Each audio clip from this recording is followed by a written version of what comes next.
आज का हमारा टॉपिक है यूपी बोर्ड सॉल्यूशन क्लास 12 साहित्यिक Hindi. UP board solution class 12 साहित्यिक हिंदी का शैक्षिक निबंध। तो दोस्तों आज के वीडियो में हमारा टॉपिक जो है शिक्षा और छात्र राजनीति पर निबंध लिखेंगे हम। शिक्षा और छात्र राजनीति। देखिए इसका संकेत बिंदु क्या क्या है। नंबर 1 हमारा है भूमिका, और दूसरा हेडिंग हमारा क्या है, शिक्षा और राजनीतिक गतिविधियां। तीसरा है शिक्षण संस्थानों में राजनीति विचारधारा, और चौथा है उपसंहार। तो इन्हीं 4 हेडिंग पर हम शिक्षा और छात्र राजनीति पर निबंध को पूरा करेंगे। तो देखिए पहला हेडिंग हमारा क्या है, भूमिका। देखिए भूमिका में क्या क्या लिखना है। विद्यार्थी जीवन मानव जीवन का सर्वाधिक महत्वपूर्ण समय होता है। इस काल में विद्यार्थी जिन विषयों का अध्ययन करता है अथवा जिन नैतिक मूल्यों को वह आत्मसात करता है, वही जीवन मूल्य उसके भविष्य निर्माण का आधार बनता है। यानी विद्यार्थी जीवन में आप जो सीखेंगे उसी हिसाब से आपका भविष्य का निर्णय होगा। विद्यार्थियों का मुख्य उद्देश्य शिक्षा ग्रहण करना है और उन्हें अपना पूरा ध्यान इसी ओर लगाना चाहिए। आगे देखिए, लेकिन राष्ट्रीय परिस्थितियों का ज्ञान और उसके सुधार के उपाय सोचने की योग्यता पैदा करना भी शिक्षा में शामिल होना चाहिए, ताकि वह राष्ट्रीय समस्याओं के समाधान में अपनी महत्वपूर्ण भूमिका का निर्वाह कर सकें। शिक्षा ही व्यक्ति का सर्वांगीण विकास करती है। अतः प्रत्येक विद्यार्थी को पूरे मनोयोग से विद्या अध्ययन करना चाहिए। परंतु आज हमारे विद्यार्थियों का व्यवहार इसके बीच विपरीत ही नजर आ रहा है। देखिए क्या, आज वह अध्ययन की प्रवृत्ति को त्याग कर सक्रिय राजनीति की दलदल में धंसने के लिए तैयार बैठे प्रतीत होते हैं। देखिए आप आसपास के कुछ लड़कों को देखते होंगे, नेता विधायक के साथ उनको ज़्यादा घूमने में मज़ा आता है। उन्हें लगता है कि इससे मेरा जो होगा पहचान बढ़ेगा, उनका कुछ नहीं होगा, उन्हें बाद में और भी घिसना पड़ेगा। तो वही बात हो रहा है कि आज के जो बच्चे हैं ज़्यादा राजनीति में अपना वो रुतबा बनाने के लिए उस दलदल में धंसते जाते हैं। इसी के परिणाम स्वरूप हमारे देश की लगभग सभी शिक्षण संस्थाएं गंदी राजनीति और अखाड़ा बनती जा रही हैं। अब देखिए अगला हेडिंग हमारा क्या, शिक्षा और राजनीतिक गतिविधियां। देखिए शिक्षा पद्धति की रूपरेखा बनाने वाले को स्वयं अपने अंदर झांकना चाहिए और सोचना चाहिए कि क्या उसमें मूलभूत परिवर्तन की जरूरत है। आज हम रत्नाकर छात्र पैदा कर रहे हैं, लेकिन वैचारिक रूप से स्वतंत्र और परिपक्व छात्र नहीं। क्या यही हमारा उद्देश्य है। देखिए आगे,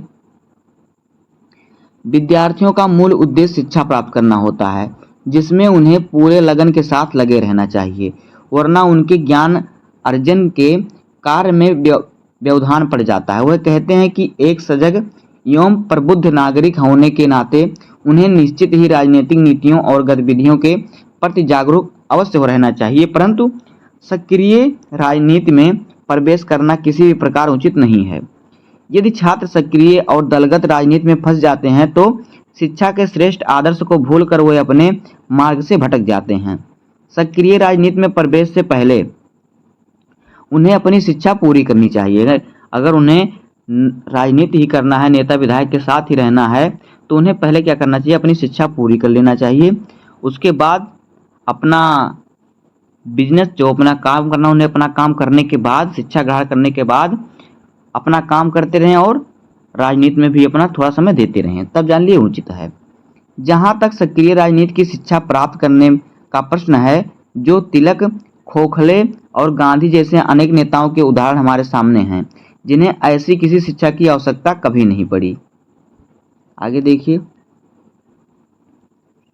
गांधी और जयप्रकाश नारायण द्वारा किए गए छात्रों के आह्वान के संदर्भ में कहा जाता है कि जहां गांधी ने स्वतंत्रता संघर्ष के निर्णायक दौर में देश की संपूर्ण शक्ति को लगा देने की सृष्टि से ही ऐसा किया था, कि वहीं जयशंकर नारायण ने भी छात्रों को विषम परिस्थितियों में क्रियाशील बनाने की नियत से ही उन्हें ललकारा था।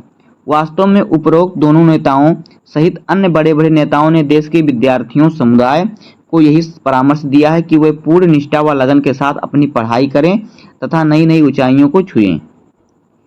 अब देखिए अगला हेडिंग हमारा क्या है, शिक्षण संस्थानों में राजनीति विचारधारा।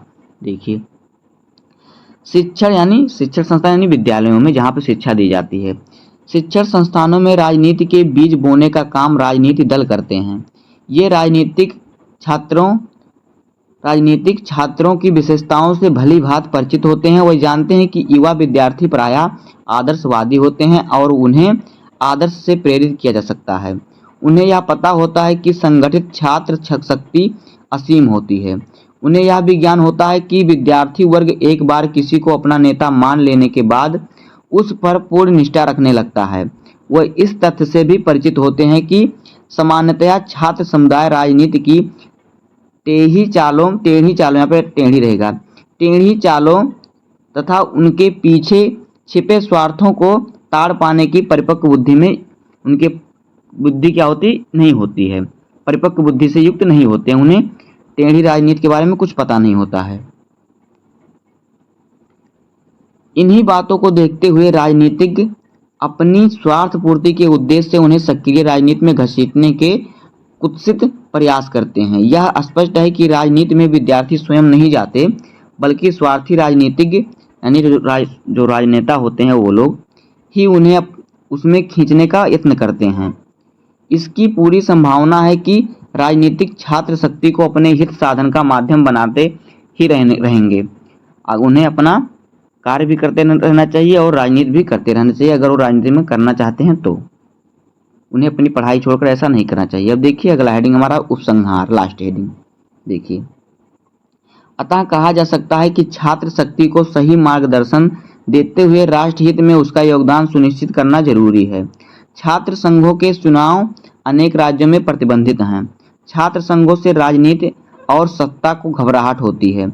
यहाँ तक कि जो राजनेता छात्र संघों के माध्यम से राजनीति में आए वे भी छात्र संघों के प्रति उदार नहीं हैं। होना यह चाहिए कि छात्र संघ विद्यार्थियों के सांस्कृतिक, वैचारिक और राजनीतिक रुझानों के विकास में सहायक बने, ताकि छात्र नेतृत्व और उसकी गंभीरता को समझकर अपने व्यक्तित्व का विकास कर सके। छात्र संघ और छात्र राजनीति कहीं न कहीं इस भूमिका से जुड़ी हुई है, इसलिए देश के राजनेताओं व अन्य प्रशासकों को इनका गला दबाने का अवसर मिला। तो दोस्तों इस प्रकार से हो जाएगा शिक्षा और छात्र राजनीति पर निबंध। उम्मीद है कि आपको वीडियो पसंद आया होगा। अगर आपको वीडियो पसंद आया हो तो वीडियो को लाइक कर दीजिएगा और चैनल पर नए सब्सक्राइब कर दीजिए। मिलते हैं किसी नेक्स्ट वीडियो में, तब तक के लिए धन्यवाद। जय हिंद।